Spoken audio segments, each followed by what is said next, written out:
Okay, so this one is the line. It looks like y equals mx plus b. And this one is the parabola, because this one's the quadratic. I can see the squared right there. So this one's going to be the parabola. When I'm graphing this line, I need to start at the y-intercept. The y-intercept is on the y-axis. A couple people put that point down here at -2, but it's a positive. And a couple people put it on the x-axis, but it's a y-intercept, so it's got to be on the y-axis. From that point, you're going to do this slope. You're going to rise -2, and you're going to run 3. Some people rose +2 and ran 3, and they had a line that looked like this. That's a positive slope, but I clearly need a negative slope, so it needs to just be going the other way. So instead of going up 2, you need to go down 2, and then 1, 2, 3. So this means down, and then this 3 is still positive, so we're still going to the right there. If you go to the left, then you're going negative, negative, and it makes that fraction, it makes that slope a positive again. So don't go down and left. That's 2 negatives. Go down and right. Or we could go up 2 and left 3. Okay, so this line is going to look like this, and this line should be solid. We're done with the line. Notice here that we are going to be shading, the line is solid because of the little line right there, but it also says that y is on the small side. Y is smaller, so we're going to be shading below. We'll add the shading here at the end. Okay, for the parabola, this is in vertex form. So the vertex is coming from these two numbers. This number stays exactly how it is. It keeps its sign because it's on the outside.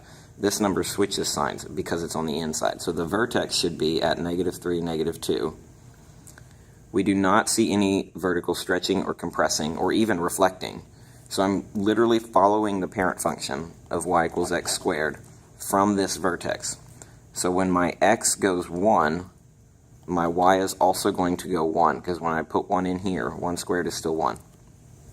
So if I go 1 on either direction, in the x direction, I'm going to go 1 in the y direction. If my x goes 2, my y is going to go 4, because if I plug 2 in right here, 2 squared is 4. So if I go 2 in the x direction, my y has to go 4. Notice I'm going from the vertex. If I go 2 in the x direction, my y is going to be 4. And I can do that this direction too. If I go 2 in the x direction, I'm going to go 1, 2, 3, 4 in the y direction. So if I do that one more time, if I go 3 in the x direction, my y is going to end up being 9. So 1, 2, 3, 2, 3, 4, 5, 6, 7, 8, 9. You didn't have to put that point on there. I just like to have it on there to make sure that my parabola keeps its shape correctly. This parabola does not have a line underneath it right here. So it is going to be a dotted line